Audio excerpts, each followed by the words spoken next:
हे आहे BTV network आणि आपण पाहत आहात चॅनल बी, प्रतिबिंब जनमनाचं.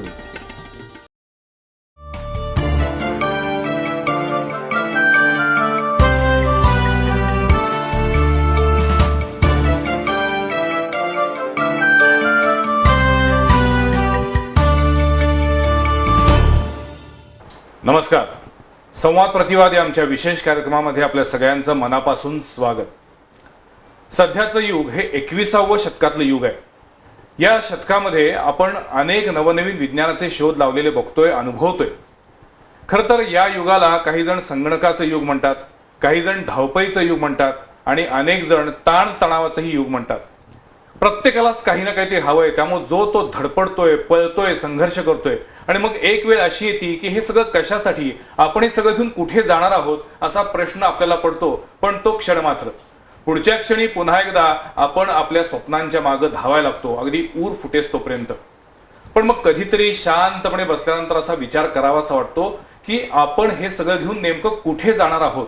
आणि मग अशा वेळी जर माणूस अंतर्मुख होऊन खरोखर विचार करायला लागला तर त्यातनं जे काही प्रश्न पडतात त्या प्रश्नांची उत्तरं शोधण्याचा, मिळवण्याचा आज मी प्रयत्न करणार आहे. त्यासाठी आज पुन्हा एकदा आमच्या स्टुडिओमध्ये आम्ही बोलवलेलं आहे डॉक्टर नम्रता जोसेफ यांना. नमस्कार. खरं तर काही दिवसांपूर्वी किंवा काही महिन्यांपूर्वी नम्रता मॅडम आमच्या स्टुडिओमध्ये आल्या होत्या. त्यांचा एक एपिसोड आम्ही केला होता आणि त्याच्यानंतर कोल्हापूर जिल्ह्यातल्या अनेक प्रेक्षकांनी आम्हाला आवर्जून त्यांचा नंबर विचारला, त्यांना कॉन्टॅक्ट केला त्या लोकांनी. आणि मला वाटतं आता कोल्हापूर जिल्ह्यातील अनेक लोक तुमचे पेशंट आहेत. मला सुरुवातीला तुम्हाला विचारायचंय, तुम्ही खरं तर रेकी तज्ञ म्हणून आहात.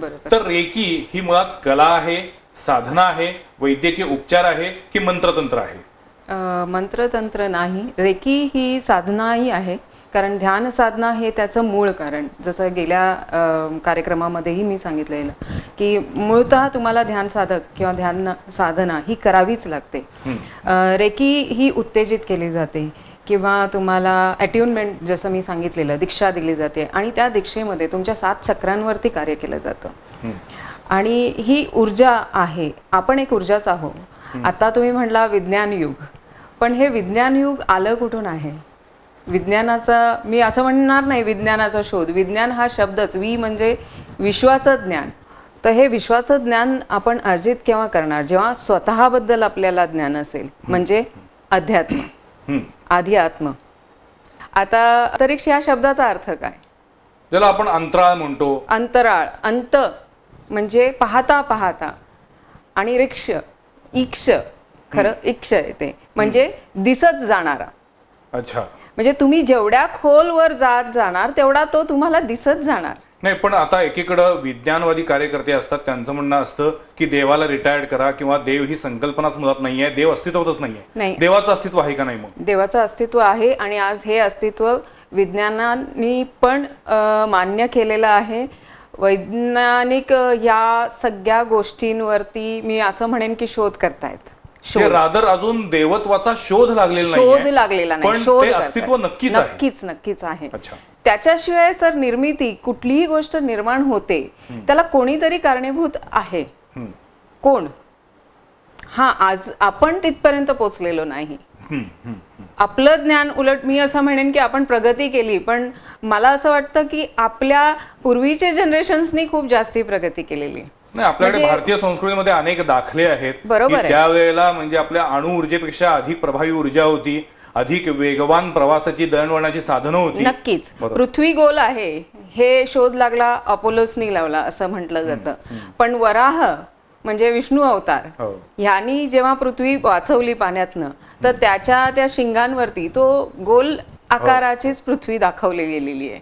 म्हणजे त्यावेळेस ही त्या पृथ्वीचा आकार हा गोल आहे हेच समजलं जायचं किंवा हेच मानलं जायचं. मग आज आपण फक्त शोधतोय सर, आपण शोधक आहोत. अच्छा. पण मग रेकी हा जो आपला मूळ विषय होता, त्या रेकीमध्ये माणसाच्या आतली जी ऊर्जा आहे ती ऊर्जा चेतवण्याचं काम केलं जातं. हा, ती चेतवण्याचं काम केलं जातं किंवा तिला उत्तेजित करण्याचं काम केलं जातं. आज एखादी वस्तू आपण घरी आणून ठेवली आणि तिला वापरली नाही तर काय होतं? ती कालांतरानं हळूहळू ती सडत जाते, कुजत जाते, गंज चढत जातो आणि ती नष्ट होत जाते, कार्यक्षमता कमी होते. Very good.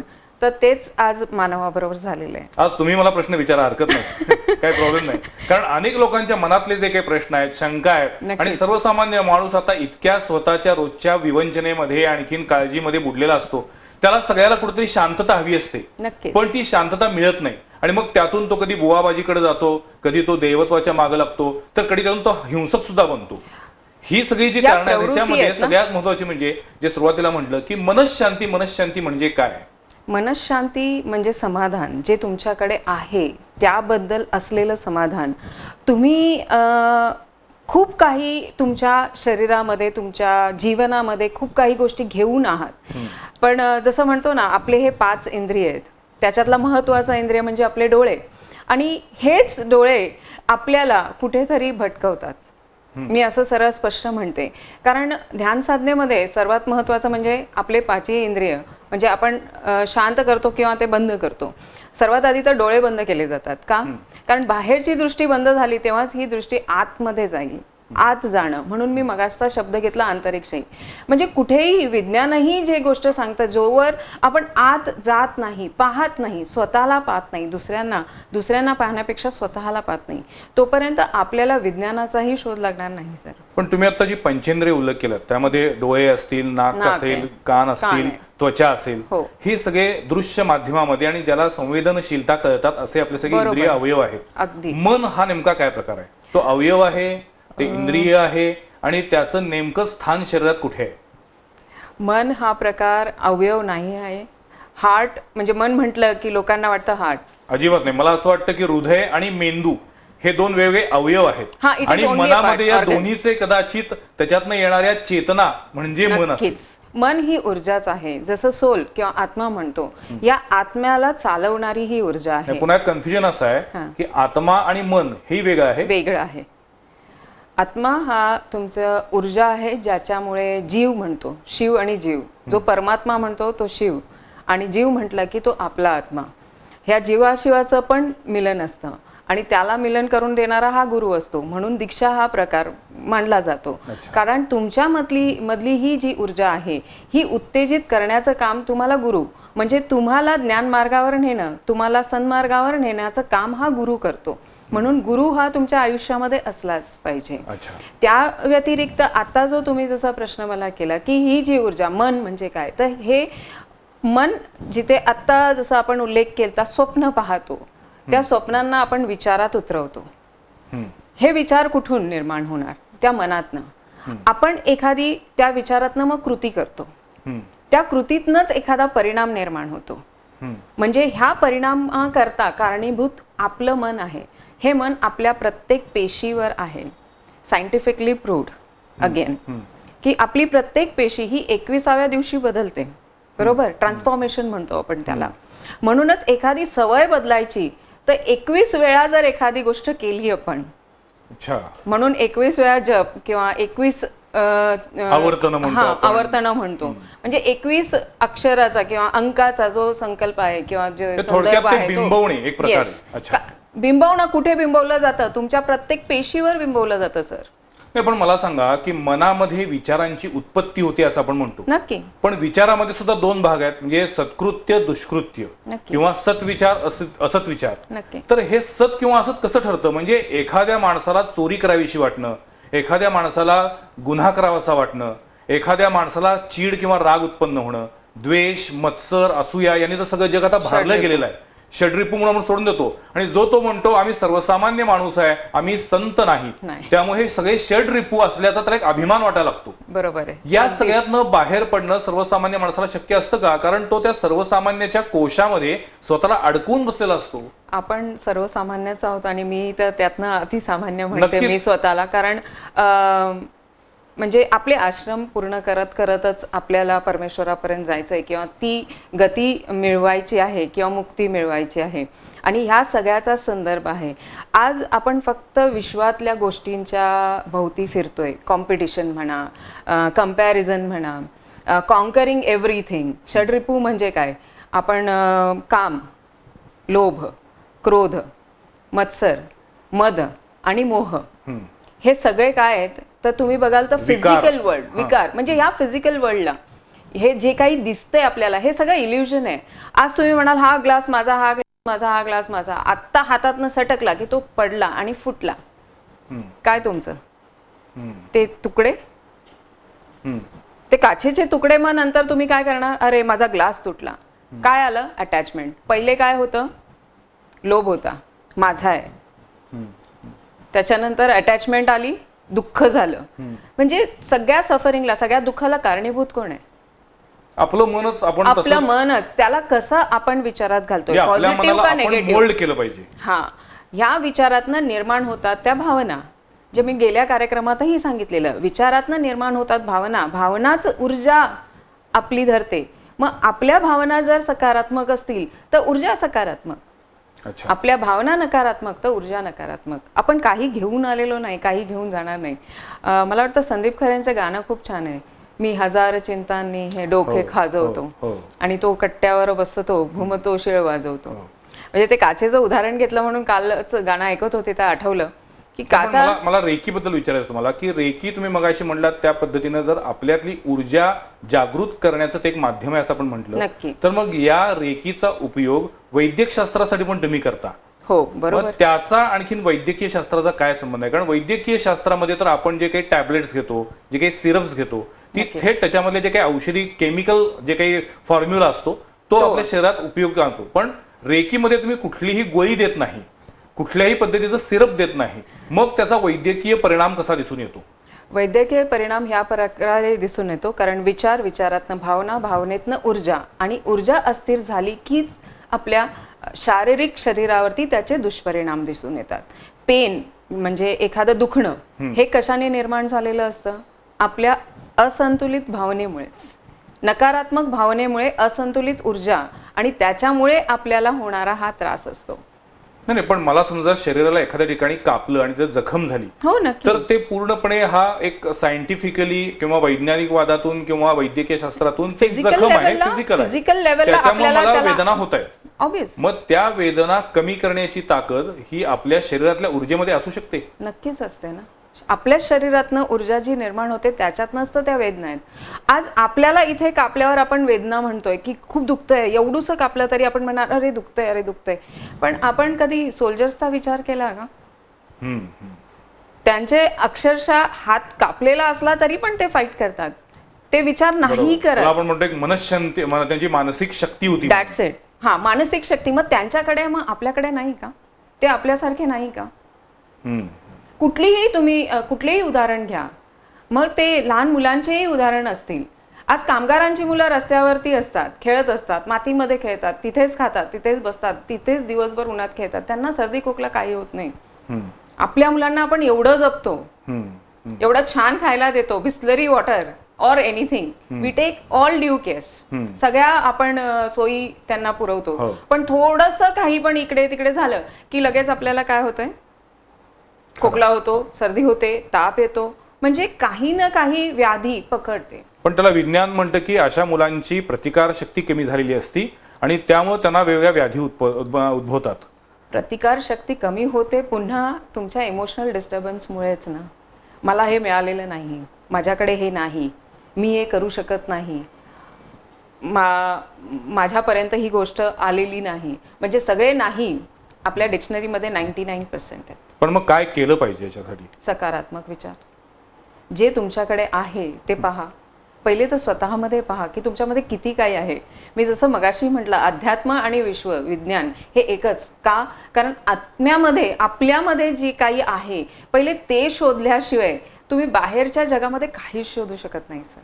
मॅडम, एकीकडे आपण अध्यात्माविषयी बोलतोय, आपल्या सगळ्या शरीरातल्या ऊर्जेविषयी बोलतोय, पण दुसरीकडे 125 कोटी लोकसंख्या असलेल्या भारतामध्ये आजही 60 ते 70% लोक उपाशी पोटी झोपतात, एक वेळच त्यांना जेवण मिळतं, ही वस्तुस्थिती आहे. असं म्हटलं जातं की हे सगळे भरल्यापोटी करायचे हे सगळे उपद्व्याप आहेत असं म्हणणारा एक वर्ग आहे. कारण ज्यांना एका वेळेच्या जगण्याची भ्रांत आहे, ज्यांना एक वेळा खायला मिळवण्यासाठी धडपडावं लागतं, कष्ट करावे लागतात, झगडावं लागतं, त्यांना या सगळ्या विचारांपर्यंत पोहोचणंच शक्य असत नाही.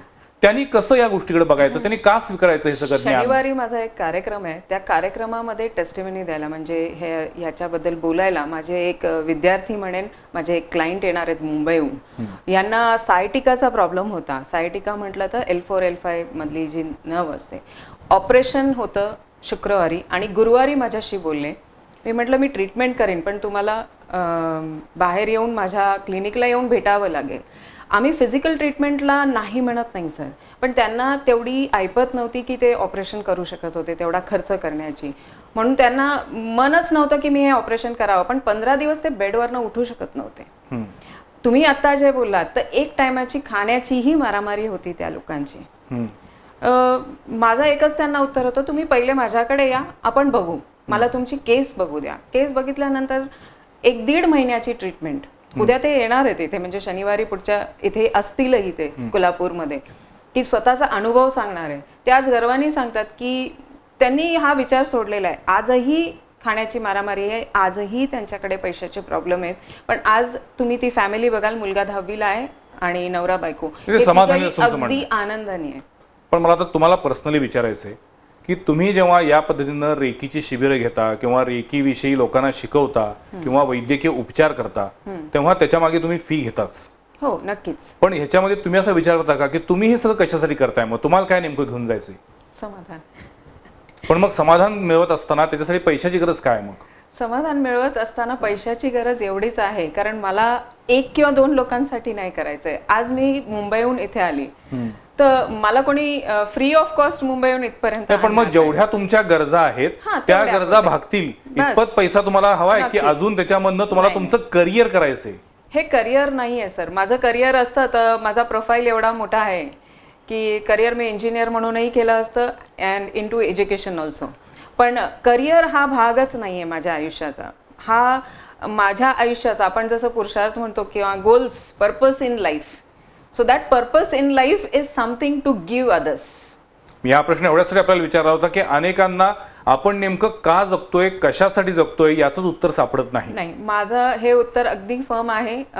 8 वर्षापूर्वी वडिलांनी ज्या वेळेस मला सांगितलं की आता समाजाला द्यायला सुरुवात कर, खूप काही आहे तुझ्याकडे, आणि तेव्हापासूनच मी, त्यानंतर वडील वारले, पण त्यानंतर मी माझं कार्य सुरू ठेवलेलं आहे. आणि आयुष्याने एवढे प्लस मायनस म्हणू शकतो किंवा अडचणी म्हणा आणि चांगले दिवस दोन्हीही दाखवलेले आहेत. त्यामधनं एकच शिकले की मला मार्ग मिळाले, पण असे माझ्यासारखे कित्येक आहेत ज्यांना हे मार्ग मिळालेले नाही आहेत. मला ब्रेकवर जायचं, पण त्यापूर्वी मला विचारायचंय की हे जे काही अडचणीचे दिवस आणि चांगले दिवस बघायला मिळालेले आहेत ते दाखवतो कोण? दाखवतो कोण? पुन्हा तोच परमेश्वर. मग त्याच्यामध्ये परमेश्वर दाखवतो की तुमच्यातली ऊर्जा तुम्हाला तसे सकारात्मक, म्हणजे ज्यावेळी अडचणीचे दिवस तुम्ही बघितलेत त्यावेळेला तुमच्यातली ऊर्जा कमी झाली होती का? मग नाही, that is a learning phase. म्हणून मी नेहमी म्हणते ह्या डिफिकल्ट फेजला take it as an opportunity phase. अच्छा, म्हणजे तुमच्यासाठी एक नवीन काहीतरी क्षेत्र उघडतंय, तुमच्यासाठी काहीतरी एक चांगली गोष्ट पुढे होणार आहे. मी खूप प्रवास करते आणि खूप वेळेस प्रवास करताना मला निसर्ग बघायला आवडतो आणि माझ्या मोबाईल्समध्ये किंवा माझ्या कॅमेरेमध्ये त्याचे फोटोज भरपूर असतात. ढगांच्या मागणं येणारे किरणं मला फार आवडतात. मला वाटतं एनर्जीचा सगळ्यात दृश्य माध्यमातला स्रोत म्हणून तुम्ही त्या फोटोंकडे बघत असाल. मला असं वाटतं की आपण संवाद प्रतिवादच्या या माध्यमातून आजवर अनेक लोकांशी बोललेलो आहे, चर्चा केलेली आहे. पण आज पुन्हा एकदा डॉक्टर नम्रता जोसेफ यांना बोलवण्याचं कारण हेच आहे की ज्या लोकांच्या मनामधल्या शंका आहेत, माझ्या मनातले जे काही प्रश्न आहेत, या सगळ्याचं कुठेतरी उत्तर शोधण्याचा हा प्रयत्न आहे. पण त्यापूर्वी तुम्हाला सगळ्यांना प्रश्न पडला असेल की या डॉक्टर नम्रता जोसेफ आहेत तरी कोण, त्यांचा बायोडाटा काय आहे, हे आपल्या स्क्रीनवर आधी बघूया आणि मग त्यानंतर घेऊया एक छोटासा ब्रेक. पाहत राहा संवाद प्रतिवाद.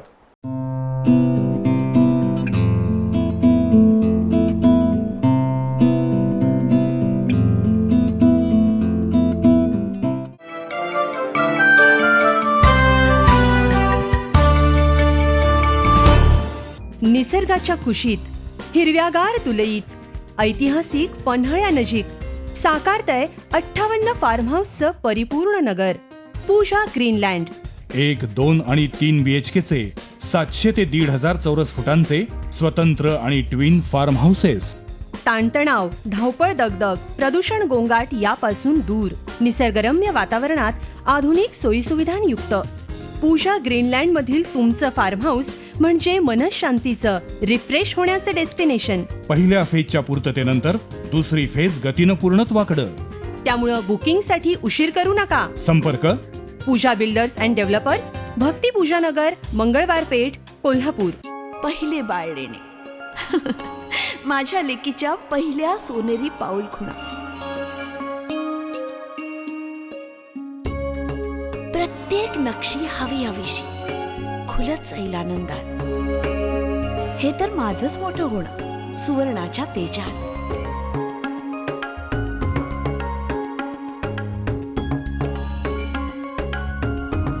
सारी स्वप्न सोन्यासारखी, सारेच क्षण पारखलेले,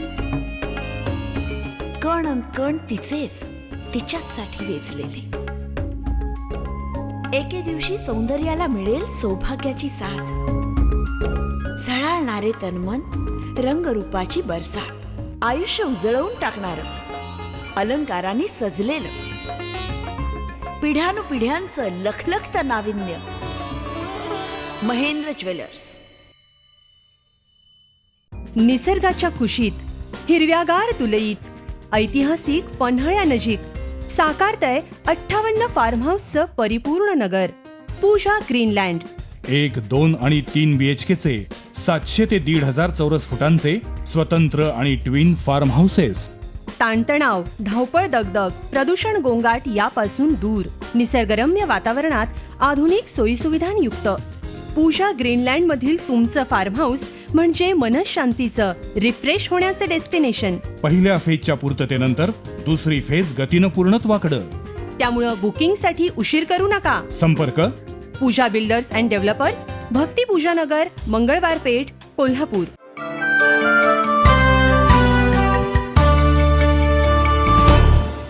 ब्रेक नंतर पुन्हा एकदा आपल्या सगळ्यांचं स्वागत. आज एका वेगळ्या विषयावरचा खऱ्या अर्थानं फक्त संवाद आहे, प्रतिवाद नाही आहे.